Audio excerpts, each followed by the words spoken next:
Welcome to YodTalks Experience, Session 2.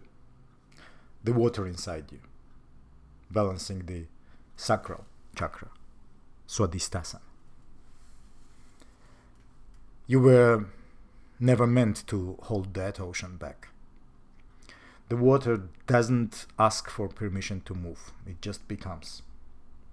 The second chakra lives in the basin of you, quietly gathering the tides of feeling, longing, creation. This energy was never about perfection. It was about permission to feel, to ache, to move. The mind loves to solve, but emotions are not puzzles. They are rivers, needing banks wide enough to hold them, but never cages. You cannot hold water.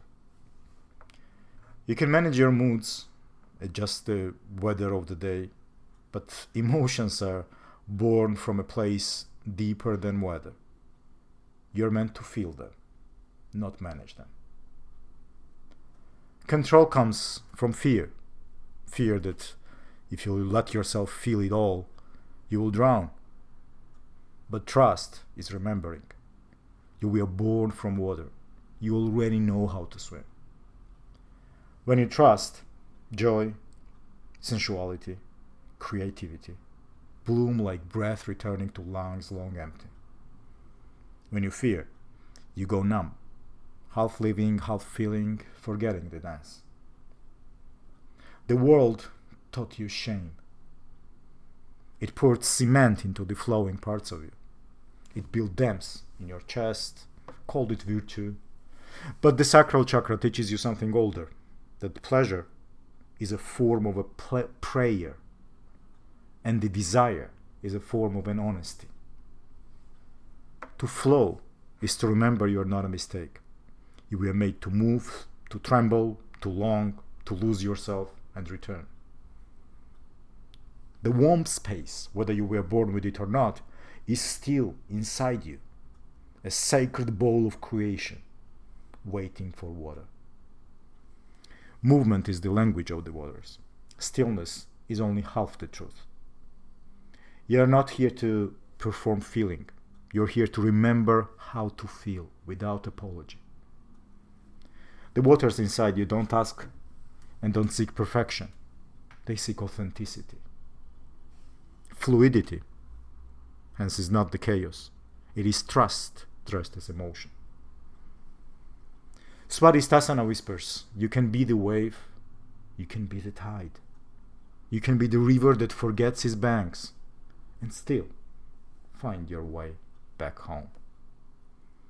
Every fear is a frozen wave inside you, waiting to be heard, waiting to melt. Listen and let the waters flow. Ujjayi, ocean breath. There's an ocean inside you, even when your mind has forgotten the sound of it. Ujjayi breath is not a technique, it is the memory of the tide returning. When breathing, you are softening the throat, the breath narrows into kind of a whisper, and the body listens.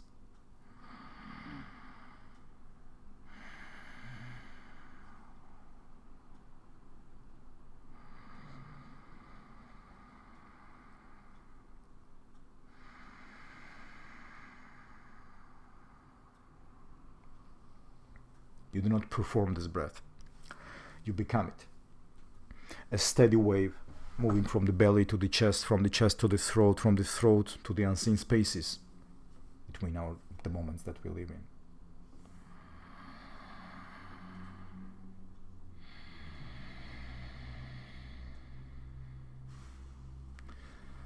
Even my dog mirrored me right now, sighing up deeply in there.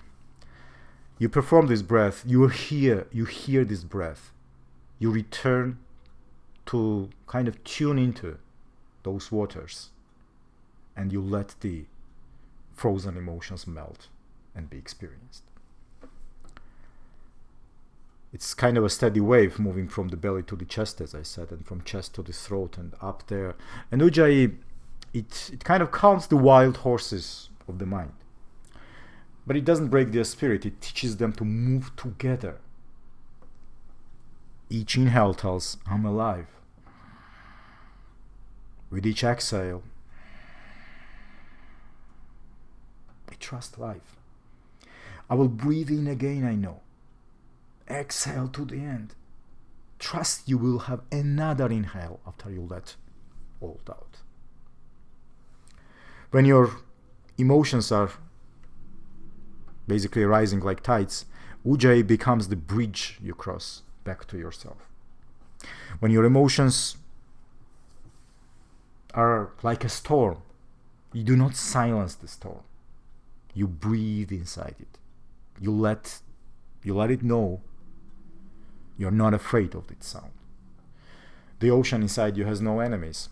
It knows how to swallow sorrow, joy without drowning.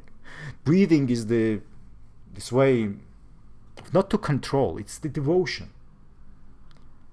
Each breath carries a part of your story into the universe that immediately unfolds in front of you. Inhale the life force. Exhale your emotions. Exhale to the end. Trust inhale will follow to bring something new into this space you created, letting old wounds finally be experienced. And released. Your breath is older than your fear, older than your grief, older even than your forgetting. Ujjayi breath says, I am the water. I am the feeling. I am the flow that remembers who I am.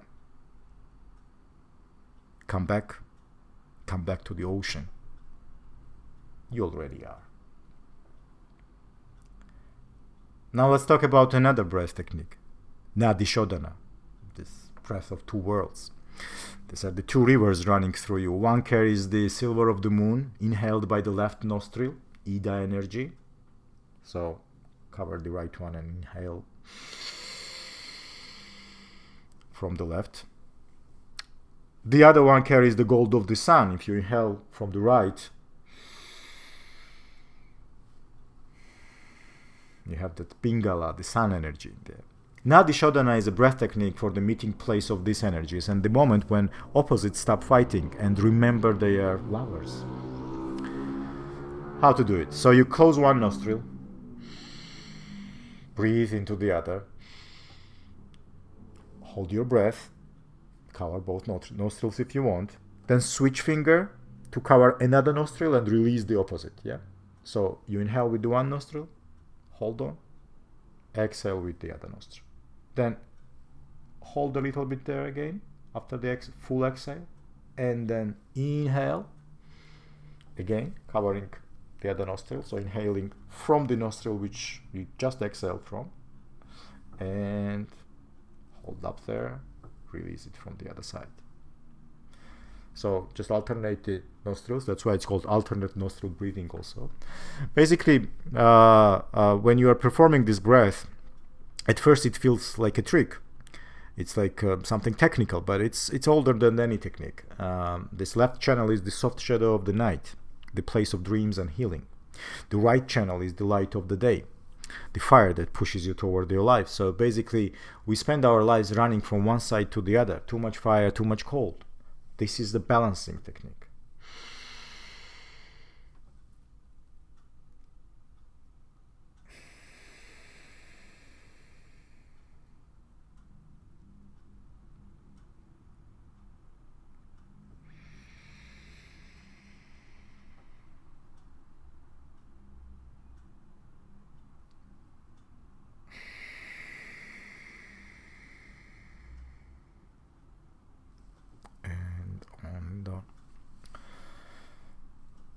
But balance is not a line. It's kind of a circle. It's moving also. So with every inhale and exhale, you bring the sun and the moon together inside your spine. And you remember that you are not one or the other. You are both. Always both.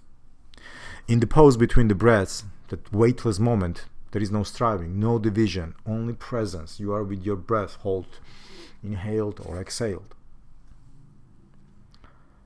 Breath retention is not about holding on, though. It's about lingering inside the doorway where silence lives. This is that silence, calming your brain, making you peaceful at the moment you are right now. Nadi Shodhana teaches you that you do not have to choose between action and rest, between strength and surrender. You are already both. You are the dark and the light, the inhale and the exhale, the seeker and the home. Breathe. Switch. Breathe again. Nothing broken, nothing missing. You already are where you don't have to become anything, and you just have to remember who you have been all this time. Let's talk about Ayurveda, understanding the currents within. We forgot that we're made of elements older than language. Fire, water, earth, air, and ether, or space. They're not ideas, they are the original memory of your body. Ayurveda doesn't tell you who you should be. It reminds you what you already are. Inside you water moves, inside you fire burns, inside you earth holds, inside you air dances, inside you ether listens. Some bodies are born close to the fire, more fire elements, quick to act, quick to burn. Some are shaped by water, more flowing, more feeling, more dreaming. Some are carved by earth, steady, strong, still. Some are moved by air, thinking, imagining, becoming. Ayurveda calls these patterns doshas. Vata, two elements there, air and space. Pitta, two elements there, fire and water. And Kapha, earth and water. So Vata, air and space, Pitta, fire and water, and Kapha, earth and water. You're not a problem to be corrected. You're a symphony to be understood, which elements are there inside you. There's a question here to fill in, quite some amount of questions actually, which you are to answer honestly. And it is talking to yourself as your doctor, listening to what you feel in the body, and may have intuitively made you like certain foods, abstain from others. You can understand those diets in detail with Ayurveda, so get yourself familiarized with it. Maybe it deserves a separate video. Well, let's see. It's physiological. It's nervous system balance aimed. Because healing is not about changing your nature. It's about giving basically the right medicine to each element inside you. Not aggravating fire with what burns more fire. And yes, some psychologists are now certain that the mental disorders stem from your gut. What's in there, how it matches you.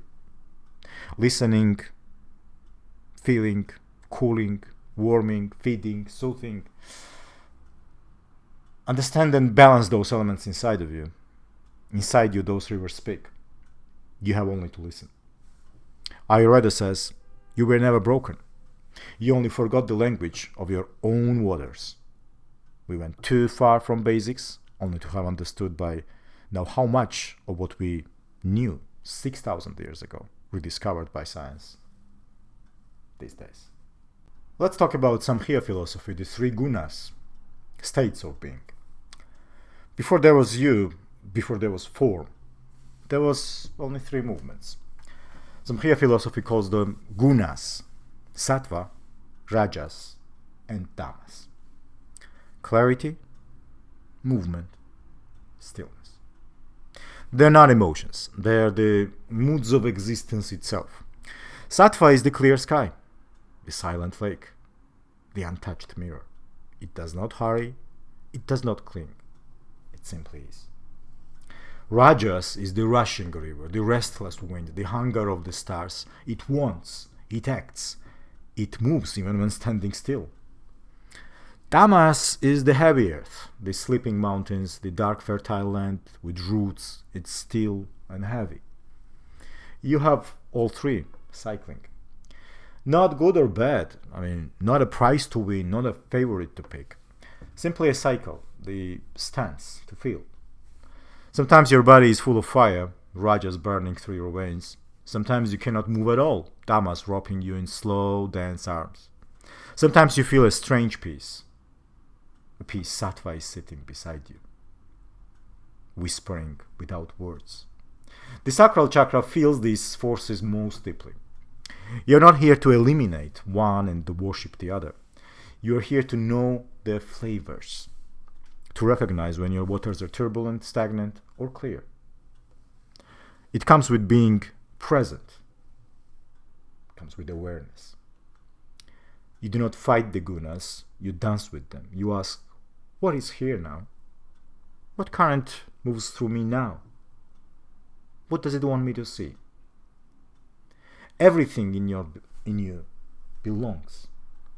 You cycle through gunas as earth cycles through seasons.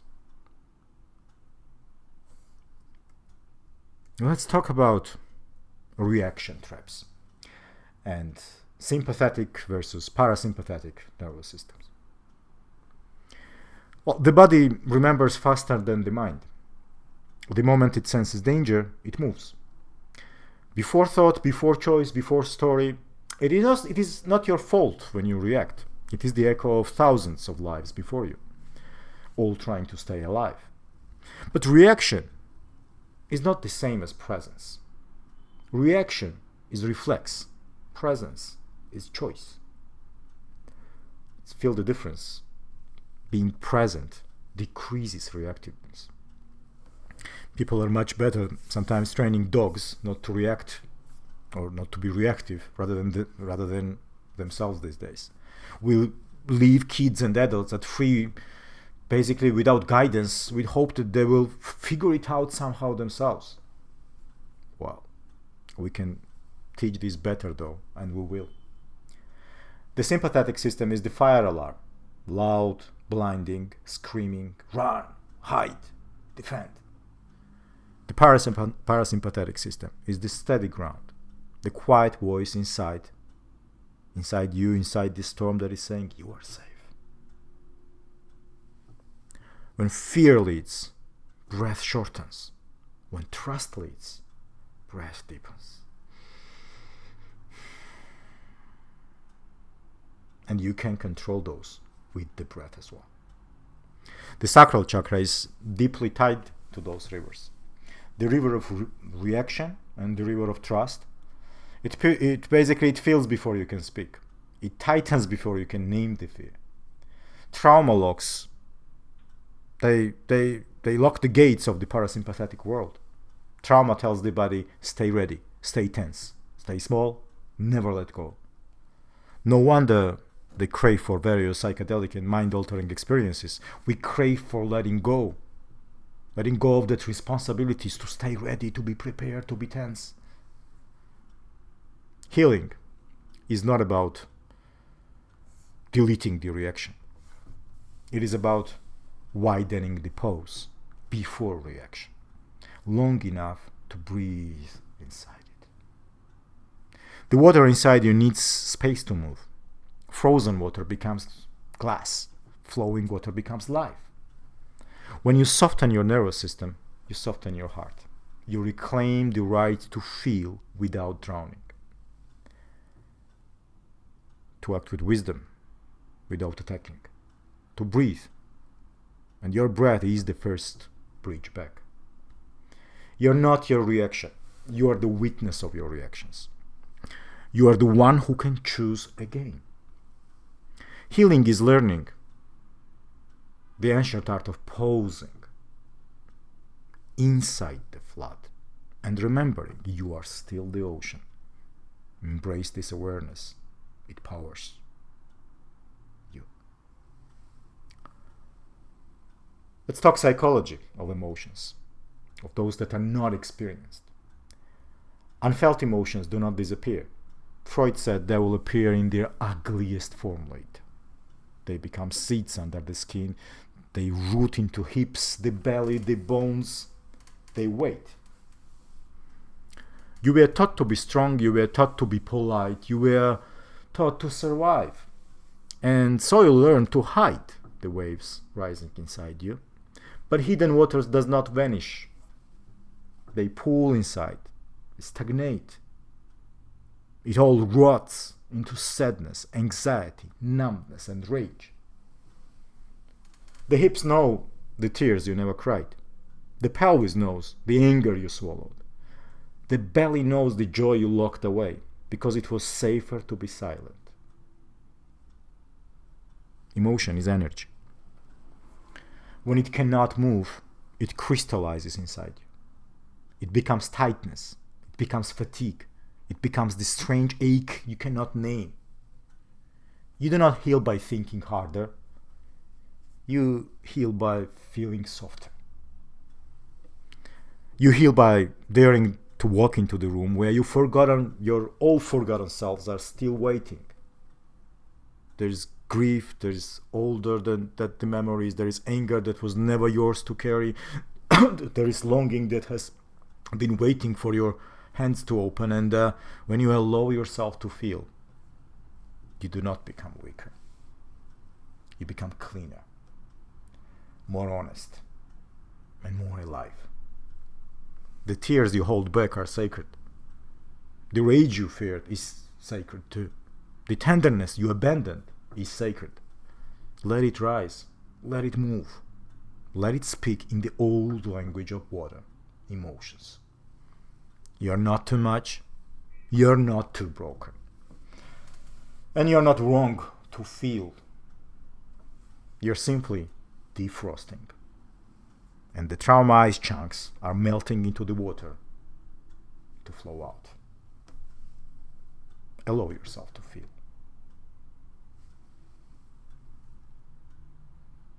Resistance, they say, is suffering, and experiencing is bliss. Pain is not what breaks you. Resistance is. Sensations rise like waves inside the body, some sharp, some soft, some slow. When you tighten against them, when you say not this, suffering is born. The water of emotion flows by nature. It asks only to move. It doesn't demand that you like it. It doesn't need your permission. It needs your surrender. The mind tells stories about the feeling, names it wrong, names it bad, builds walls around it. Next time you enter any therapy, enter not with the aim to heal, but with the aim to feel and listen to the emotions inside. They need to flow, and the only way to let go of those is to experience. Confront, not hide. The body simply knows. When you stop fighting the wave, you do not drown. You become the sea itself. Every sensation, pain, grief, desire, bliss, it's just energy unfolding.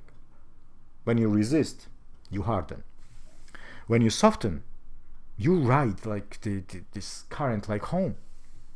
Hard to trust, isn't it though? Work on your grounding.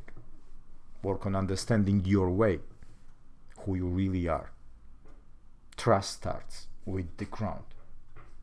The Sacral chakra doesn't ask you to suppress suffering. It invites you to experience it fully, openly, breath by breath, until it transforms. Pain is not your enemy. Pain is a messenger. Pain says, here is where life still wants to move. So you can sit with it, breathe with it, bow to it. Not to worship pain, but to free yourself from the prison of avoiding it. Yes, that prison you mistakenly took for the healing maybe.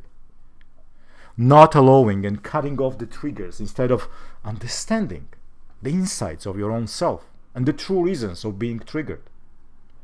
Or else, informed by the universe, here, there is some truth, there. You need to learn before moving on. Bliss is not pleasure without pain. Bliss is freedom from the war against feeling. In the surrender, there is joy. Even in sadness, even in aching. When you stop clenching your body against what is, the world inside you flowers, even through the cracks. There is a bliss that comes, not from escaping the wave, but from remembering. You were always the ocean, you feel whole again, and you have allowed yourself to feel. Let's talk a little bit about Jungian psychology as an added layer to what is called the Polyvagal theory. Your nervous system is tuned and designed to listen for danger. Your soul to listen for the meaning. So, like, two different radio stations in there. Polyvagal theory teaches how the body survives.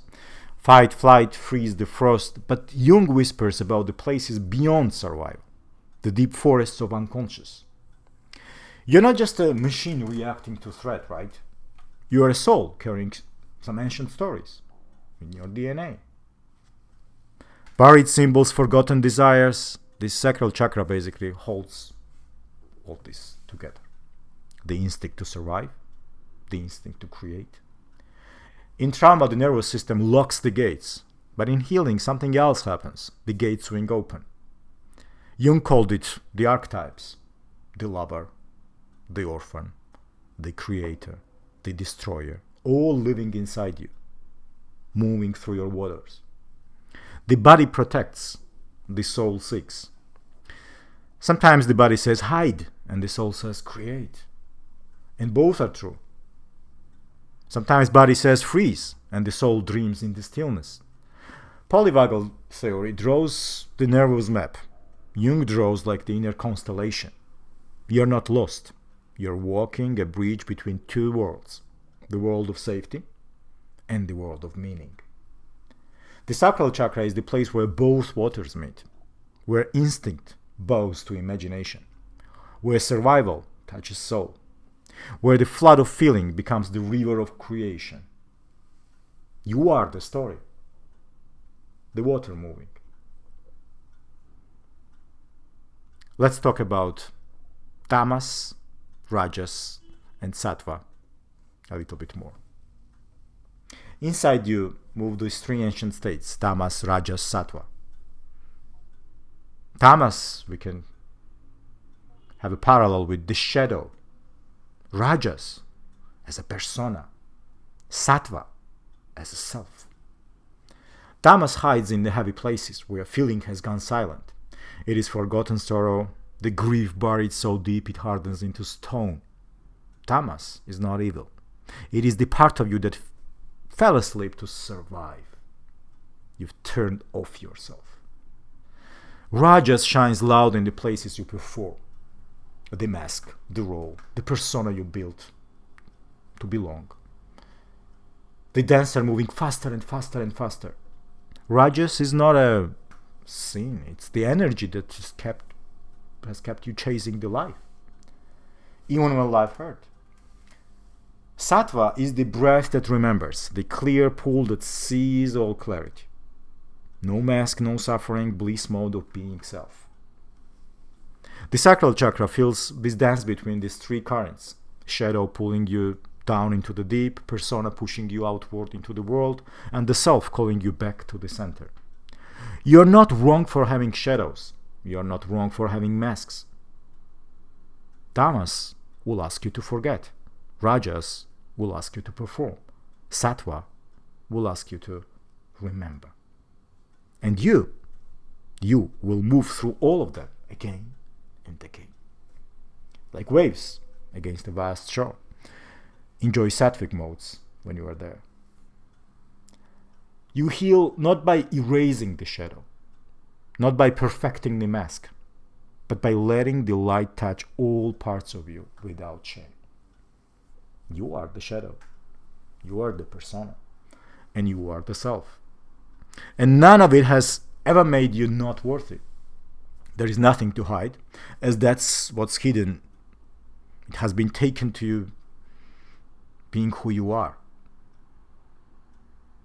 If you embrace yourself as a whole, it will not make you less worthy.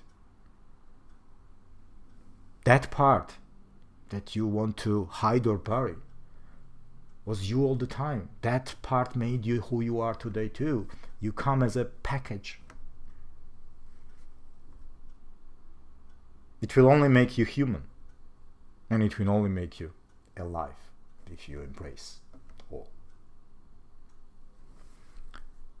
Let's talk about holding space for emotional waves. Not every wave needs to be ridden. Not every feeling needs to be understood. Some things are meant to rise, to move through you, to leave you changed without needing explanation. Holding space is not about doing, it's about being. You're not here to judge the wave, you're here to witness it. You have received a transmission that should be digested, as you digest food. You're not here to name it too quickly, to frame it, to shrink it into something smaller than it is. You're here to stay open enough for the whole flood to move through. The Sacral chakra teaches that emotions are not problems. They are tides. Sometimes the wave will be small, a gentle lapping at the edges of your heart. Sometimes the wave will be enormous, crashing you and everything you thought you built safe. Both are holy and both are necessary. Holding space means you do not abandon yourself in the middle of the feeling. You do not betray your body by running. You do not betray your soul by pretending it isn't happening. You stay, you breathe, and you say, I will not leave myself alone. Now.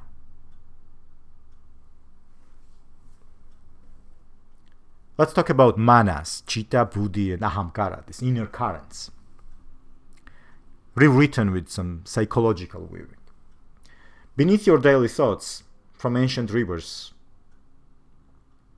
4 shape how you live, how you feel, and how you remember yourself.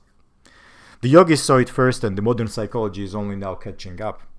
Manas, the sensory mind. Manas. It's a perception, the gatekeeper of every image. Our senses, sound, texture that reaches you. It gathers stimuli, that the way that river gathers rain. In psychology, this is the raw intake of information before meaning is made. The senses. Chitta is the memory field. It is your unconscious. This storehouse not only of facts, but of wounds, dreams, emotional echoes. Chitta holds the body's implicit memories, the ones that tremble long after the mind forgets why. Buddhi is the judging, discerning mind, the executive function. The part of you that separates illusion from reality, fear from wisdom, urgency from truth. It's the decision making, it's judgment, it's higher reasoning, not mechanical but luminous, based on the knowledge of not only your closed self, but hopefully by learning from the others and the universe as it teaches us various lessons with various people. Ahamkara, the I maker, is the architect of the identity. The storyteller who says, I am this, I'm not that. Modern psychology calls it ego formation. Necessary to survive. Dangerous when it calcifies, though. Together, these 4 currents create the river of experience. They do not flow separately, they braid. When manas is overwhelmed, anxiety rises. Too much noise, too much world. When chitta dominates, depression pulls. The way to unprocessed memory drowns the present. You live not today, but yesterday's shadows. When Buddhi dims, confusion reigns. Impulse replaces clarity. You cannot see the road between your feelings and your actions. When Ahamkara hardens, loneliness blooms. You cling to an identity long after it has stopped fitting you. You defend yourself. You have more fears. The sacral chakra fills these flows beneath thoughts. It stirs with every overload, every memory flash, every decision delayed, every identity grasped. And hence healing is not silencing these currents. It is listening to them. It is learning to navigate their tides without drowning. To trust what manas shows without being enslaved by it. To honor what chitta holds without being imprisoned by it. To sharpen Buddhi into a sword that cuts through confusion with light, knowledge. To soften Ahamkara until identity becomes not a cage, but something that you can adjust.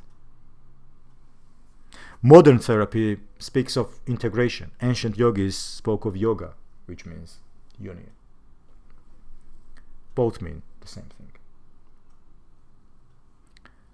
Experiencing versus suppressing. There are only 2 paths for any emotion. To be experienced or to be suppressed. There is no third way. In the language of the nervous system, experience is movement. Suppression is freezing. In the language of the psyche, Experience is integration.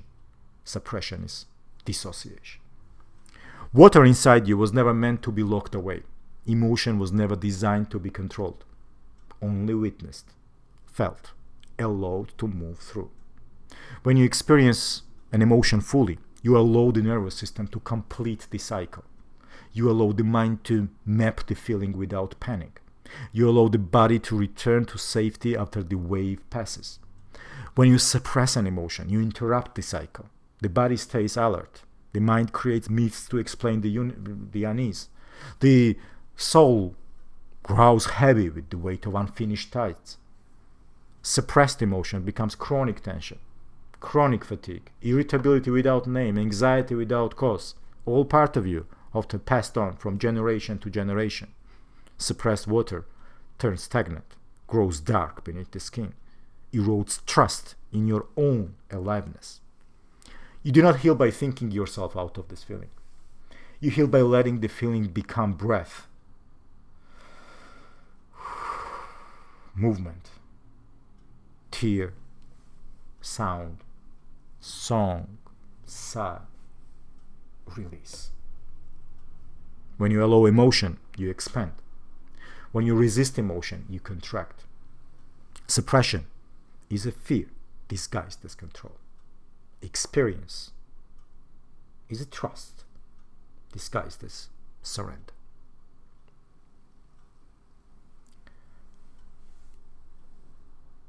Let's talk about the flow of the water and Jung's individuation process. You were not born to remain a fragment. You were born to become whole again. Jung called it individuation, the long sacred process of becoming yourself. Not the self the world named, but the self your soul remembers.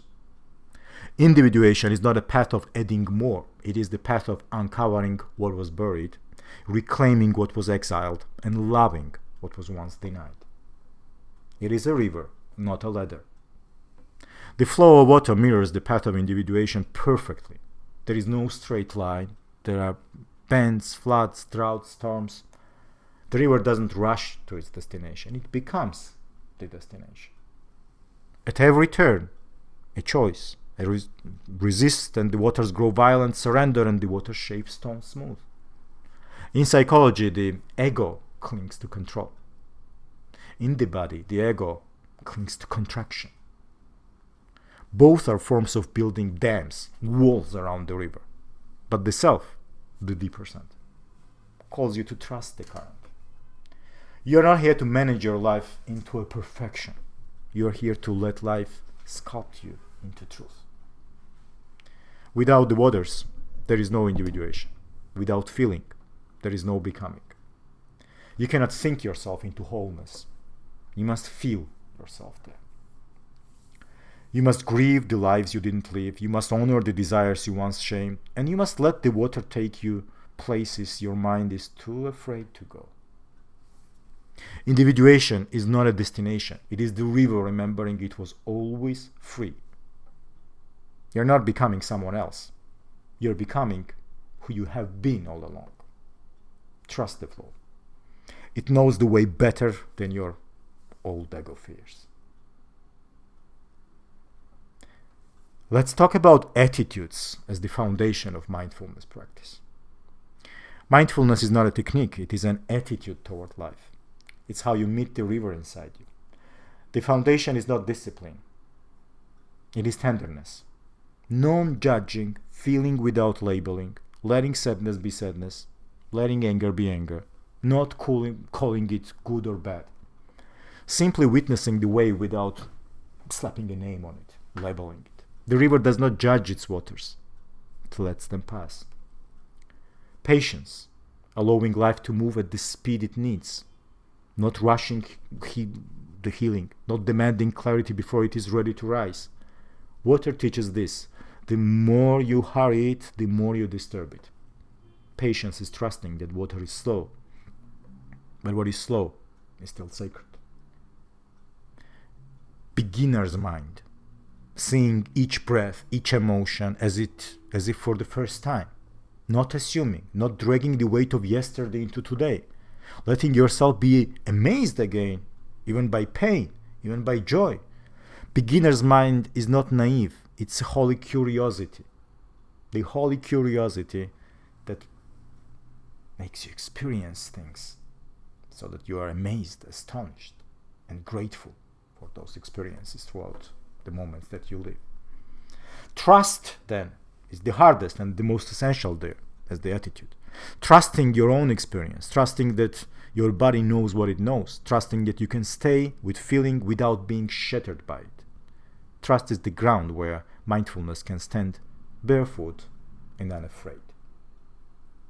Flowing, non-striving, not pushing for a result, not breathing to achieve peace, not meditating to fix yourself, not practicing to become better, just breathing because breath is what you are. Just feeling because feeling is what life is. Non-striving means remembering you are already inside the river. You do not need to swim harder to belong. Acceptance and letting go, not resignation, not giving up, but a soft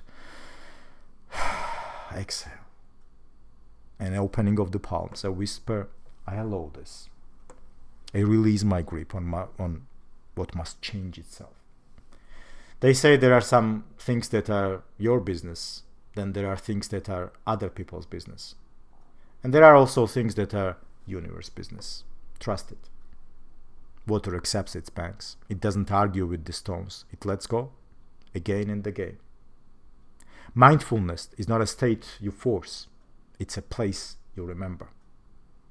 It was never outside you. It was always the current you forgot you were swimming in.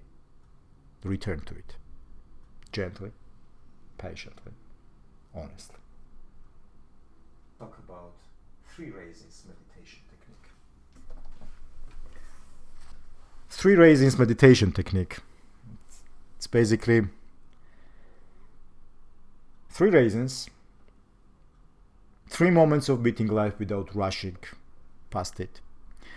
And sometimes awakening doesn't come from mountains, it comes from the smallest thing, held fully.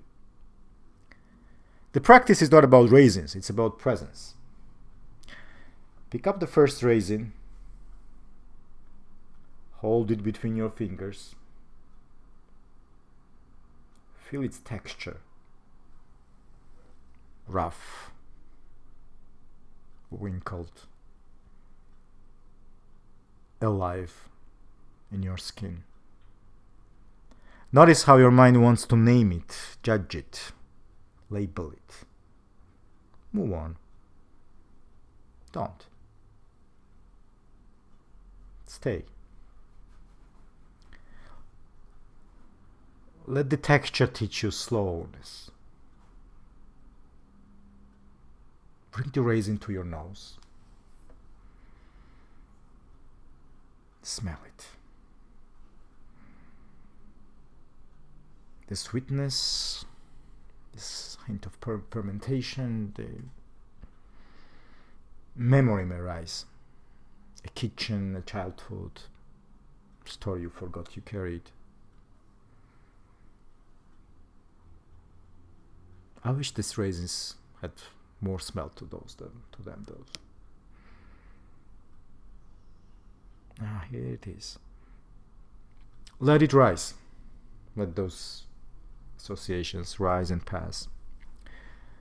Let's place the raisin on our tongue without chewing. Let it sit there and feel how it softens.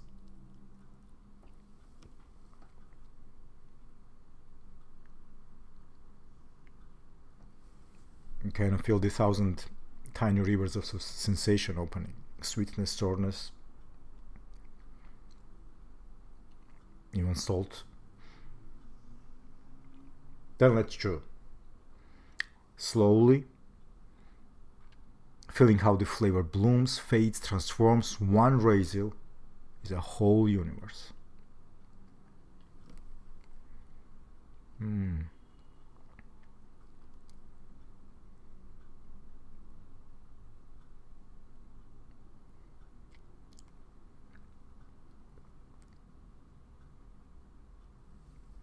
This is the first raisin, the mind noticing. Training the eyes, the hands, the tongue to awaken. Pick up the second raisin. To repeat. Maybe now listen deeper. Notice the impatience arising, the voice saying, I know this already. Notice the urge to rush, to categorize, to move. Move on. Stay. The second raisin shows you your habits. Your ways you move through life without testing it, without seeing it. Oh, I know that. Oh, I've got that feeling. Hold. Smell. Taste.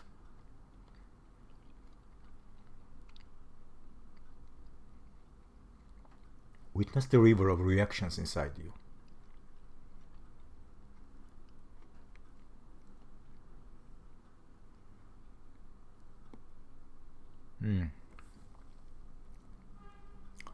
Let's take the final third raisin.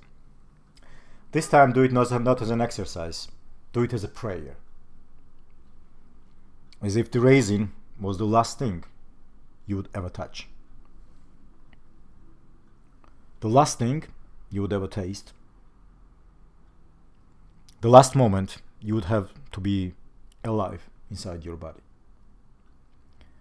Feel gratitude move into your fingers. Feel presence flood your mouth. Feel your breath slowing to meet the moment. This is not about food. This is about life. This is about tasting the day before it slips away. 3 raisins, 3 awakenings, 3 reminders that everything you seek is already here, waiting for you to notice. Presence is not somewhere else.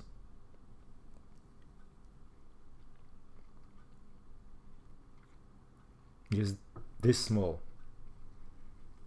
this immediate. It is this holy.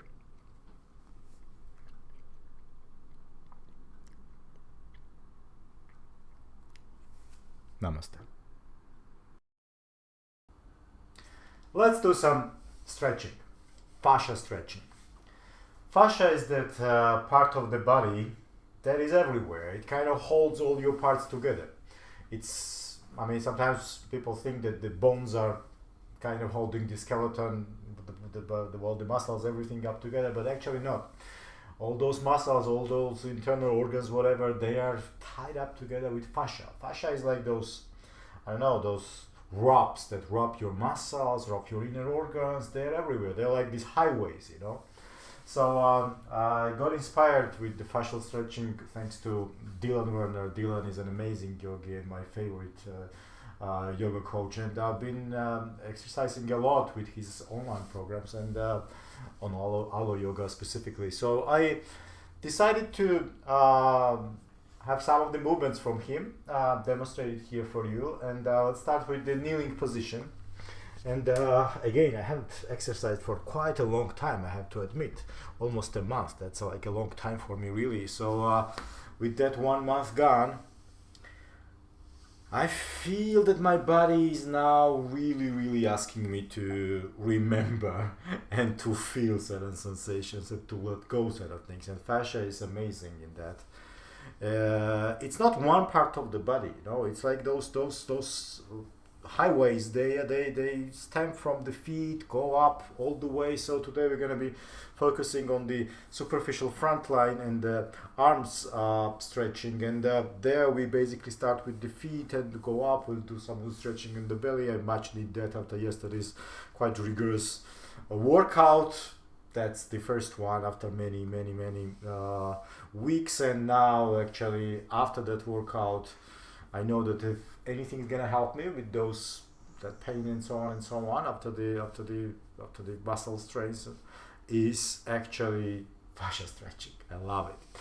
So even just sitting like this with your the top of your foot basically grounded in there, feeling that ground, something that is in there to hold you, feeling that energy. And let me basically tell you that with the fascia stretching, we are doing it very, very slow. We're gonna have 5 to 10 breaths, very deep 5 or 10 breaths. I'll demonstrate for you a shorter version. Feel free to use such exercises like fascial stretching as an amazing tools for you to let go of what is in there, those tensions. The fascia, it takes a lot of time to reshape, but when it does, your posture improves, your mind is thinking differently, your whole body is being felt. And that basically stands when you have finished the exercise and you feel your body much better.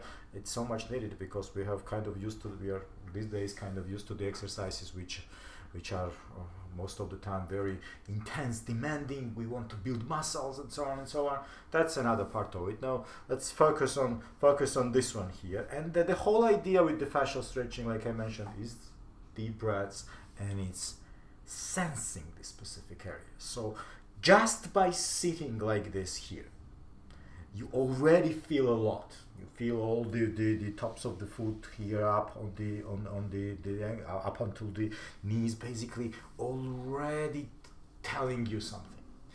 By the way, it can be quite painful. So if you feel some pain basically on the feet, have some blanket or something softer in there, feel free to adjust yourself, because really what we are doing, it shouldn't be a torture. What we are doing, we should be breathing in, so it should be absolutely tolerable, and it should be absolutely accessible and modifiable to your specific needs. So we'll start here, and then from this position, basically again, tops of the feet on the ground. We'll first raise one knee just slightly, feeling what's happening underneath, feeling that feet now pressing on the one side and then the other. It's just slightly out. Everything with fascial stretching is really, really, really subtle. Breathe in and breathe out. You'll probably be also having sounds from my Losa, the doggo, coming from the background. She's right now doing her own stretches on the sofa. So just switch your knees again, right side, then on the left side. And while listening to me, and try to really feel the sensation, what you feel there down on the very, very lower parts of this anatomy train, this front line, the superficial front line specifically. After those stretches, 2 times on each side, let's move on to the next position. Place your hands next to your knees and curl and raise yourself. You may be here, you may be here, you may be opening it even wider. It does not matter where you are. What matters is that you feel the sensation on the tops of the feet, your legs. You're curling in, you feel it in the chest, of course. Deep breaths.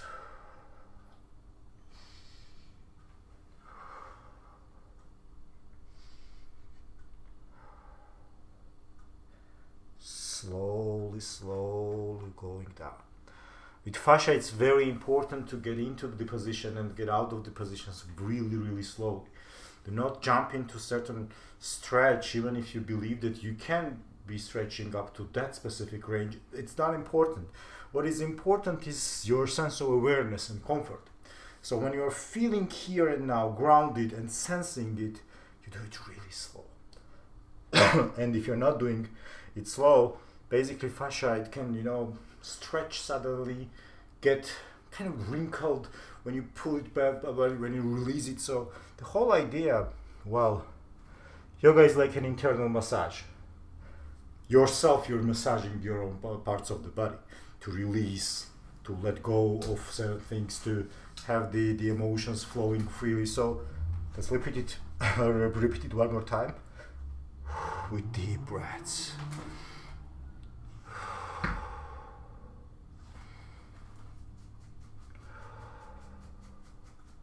And these exercises may seem simple, but if you're doing it mindful, if you're really feeling those parts of the body, thank you, Rosa.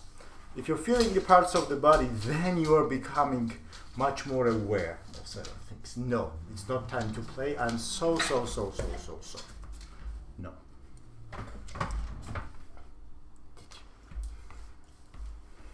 She still has to get used to the video recording, and this is one of the first tries, as you see. So, thank you.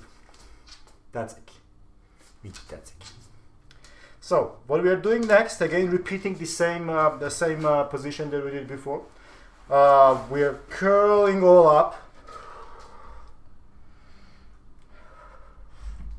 with all your focus, not to losses, leaking noises on my ears, but on my feet, on my legs.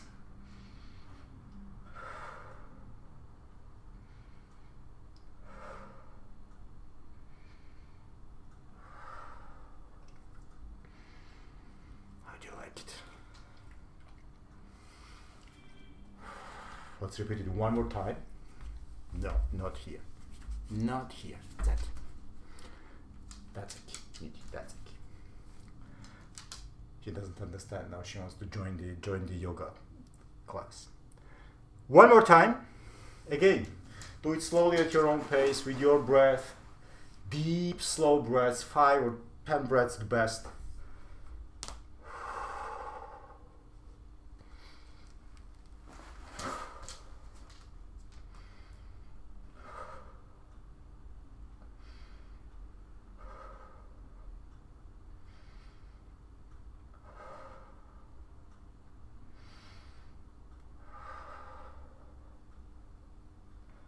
Very slowly come out. From here, let's move our hands backwards. Listen, please, don't stand. Come.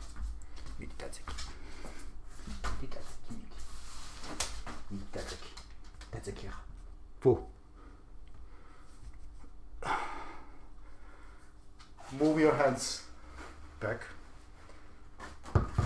You can place them either with the fingers facing backwards or fingers facing to the sides, whichever is preferable for you.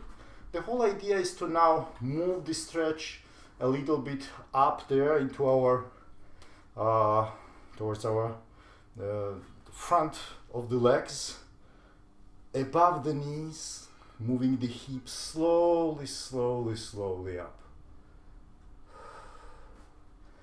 Myself being very tight in the shoulders, such positions, together with the hip openers, they are the most difficult part. And well, I've been escaping those for a long time, only to discover that you have to face what you are escaping. You have to do what you actually don't enjoy that much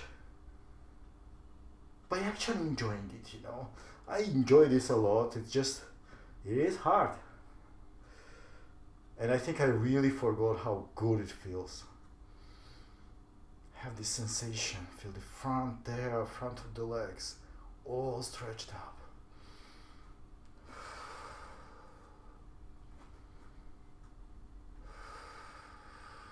Good out. You can even slightly feel it already in the biceps, in the upper body here as well. You can kind of make this a little bit more challenging for you if your flexibility allows it.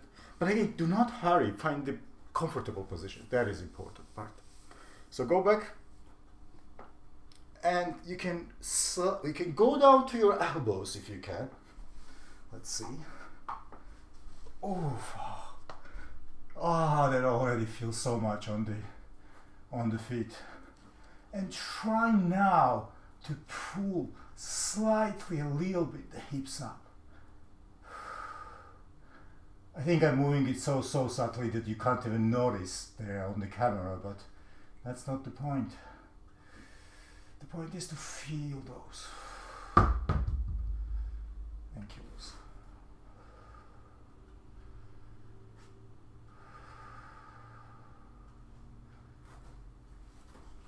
those sensations, feel where it stretches most. Again, you cannot isolate those, you basically feel it in various parts in the upper part. Slowly, slowly come out.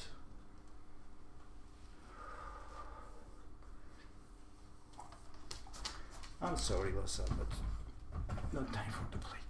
Not yet. Bear with me, 10 more minutes, that's it. I think you've already felt what I felt. That feeling that all this front line is right now stretched, and even you feel as if the numbness even there. So let the prana, let the life force flow again by releasing those legs in front of you. Oh, it feels so good. Fantastic. So now let's move into the relatively towards the upper part of the body. Have your hands on the back of the mat here, about 45 degrees maybe, and raise your chest. You can adjust your position by moving slightly lower down there or up. Depends what your shoulders, what your upper chest, what your hands, what your spine is telling you. And breathe in and feel that very subtle sensation. I mean, always with fascia it's very subtle. It's very, very, very minor sensations that you need to listen to. They don't necessarily change everything at once. In fact, like I mentioned, it takes 6 to 12 months to reshape fascia into something new. But every week, if you do something like this, or maybe every day you have 15-20 minutes for a specific type of fascia stretching, whether it's front line, whether it's back line, whether it's deeper muscles, superficial muscles, that will help you a lot. That will help overall your body as a train to run smoothly. I can already feel it in my biceps, and maybe I'll move slightly lower here. Very good.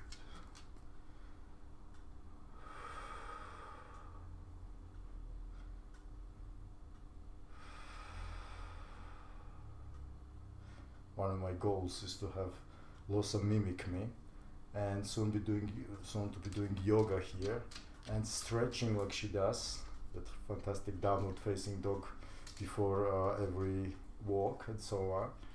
And she's super energetic, and she can't really understand how it is that someone like his body there is right now on the mat, on the floor, and she's not allowed to play. So let's hope she gets accustomed to that. Meanwhile, I hope you do not forget your breath. The breath should be running there in the background. Of course you breathe, but I mean not to forget that diaphragmatic breathing, which is so important. When you breathe with your belly, I'll try to focus your attention right now there.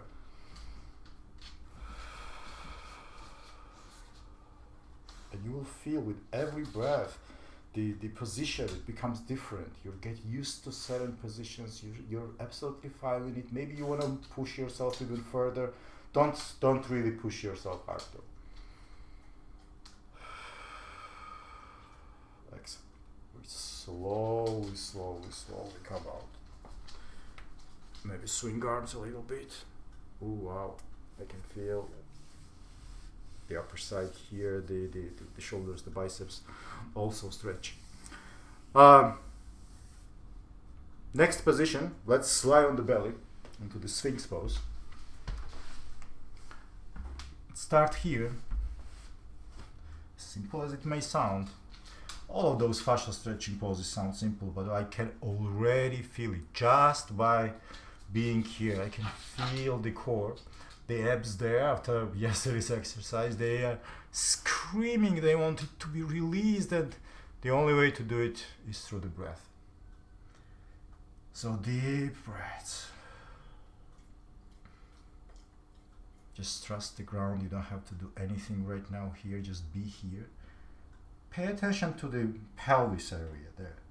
Have the hips basically really firmly pushing against the ground. So you're not really pushing too much on your elbows, although you are standing on your elbows. You basically have also the weight of your body allocated to the pelvis area, the hip area, and there you press. And maybe then you can also straighten your hands. Oh, this feels so good. But again, the whole idea, keep the hips down there on the ground.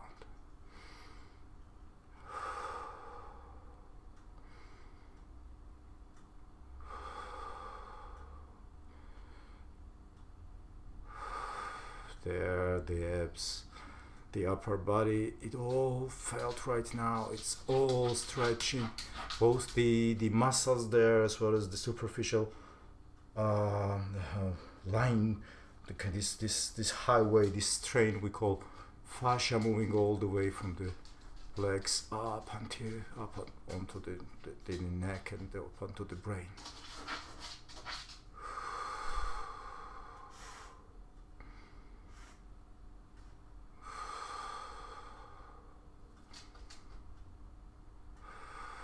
Actually, here what is recommended is to hold your head straight. Don't look up. Don't be basically bowing your head like this. Keep it straight, because this way, when you keep it straight and look forward, you lengthening the muscle. You lengthening that highway that you will be stretching. So just breathe into that.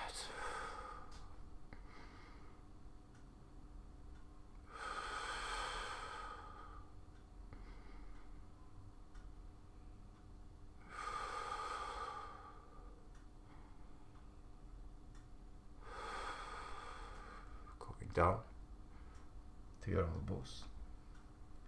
Feel yourself again here. Feel your hips. Feel where the emotions are stored. Every hip opening, everything, every movement that you're doing in yoga that is helping you open the hips, it's helping you release emotions. And that's so important. We talked about it when talking about Sacral chakra. Let's move into the bow pose.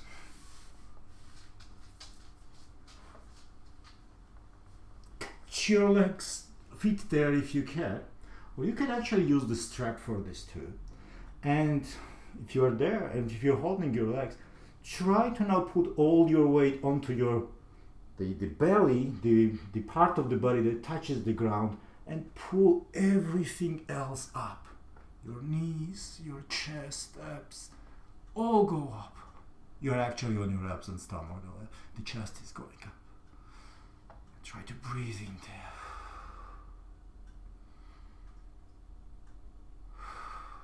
No need this to be the deepest bow pose, whatever. It's all about sensations. Just feel. Feel the front of the legs still expanding, and every breath making this space for you there. Release. Oh, it felt so good. Let's do it again. You can do it 2 or 3 times with the bow pose.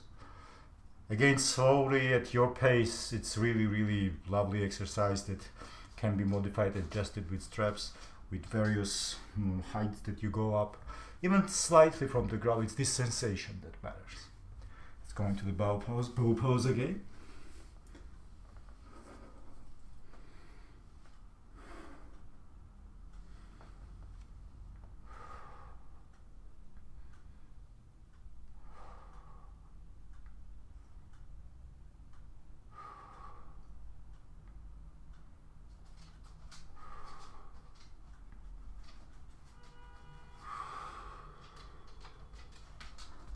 Slow release.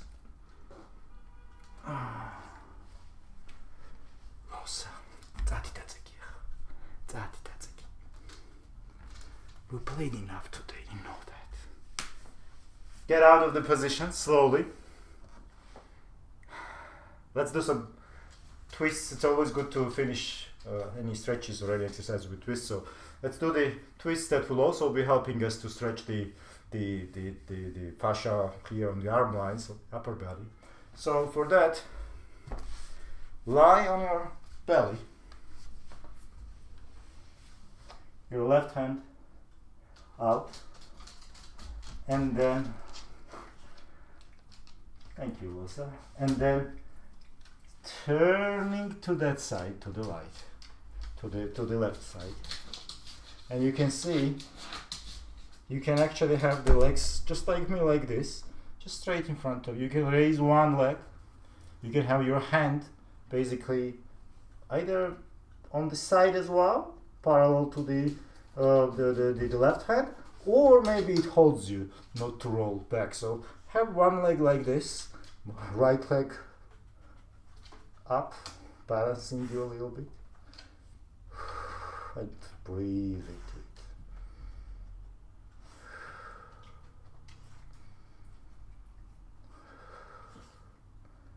Also, thank you for licking those hands, but thank you, but please go sleep. Go to sleep.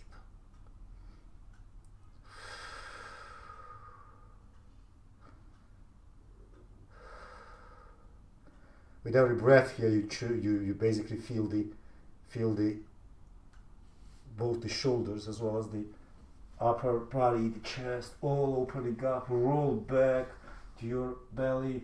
Let me just change the position here to, but you can just simply go to the other side, to the right side. Just let me just change it so that you better see it from here maybe. So again, hand, right hand this time, the left hand you can just keep next to your bed, and then you roll to the right side. Feel the gentle stretch, feel lots of sniffing in there. And raise your one leg.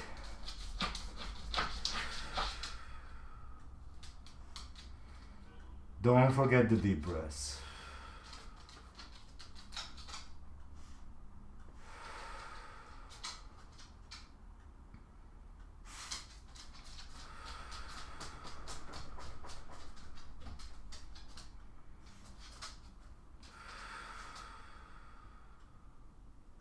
The whole idea is for you to feel those parts of the body, those inner muscles, those outer superficial muscles. Maybe you raise also the other leg for a deeper stretch, or you again keep both legs straight in front of you. Again, you control it, it's your practice, you decide on it. You just breathe in, create space, and breathe out, and with every breath out, you feel something is relaxed, something is released, that you become soft. And you let go some of those tensions, which maybe were some of those emotions that you were hiding there in the body. Easy? Not so much. It's quite hard in terms of the load. I mean, these exercises, especially the static holds that we are having, may seem really kind of simple, but they are actually not easy to perform. If you are really mindful, if you are really aware, you pay attention to the muscles, then you have that ocean of feelings inside you, and fascial stretching is really helping you to dive deep into the ocean and start really slowly, after every week, every month that you practice, slowly in 6 months, 1 year, start to learn the language of the body.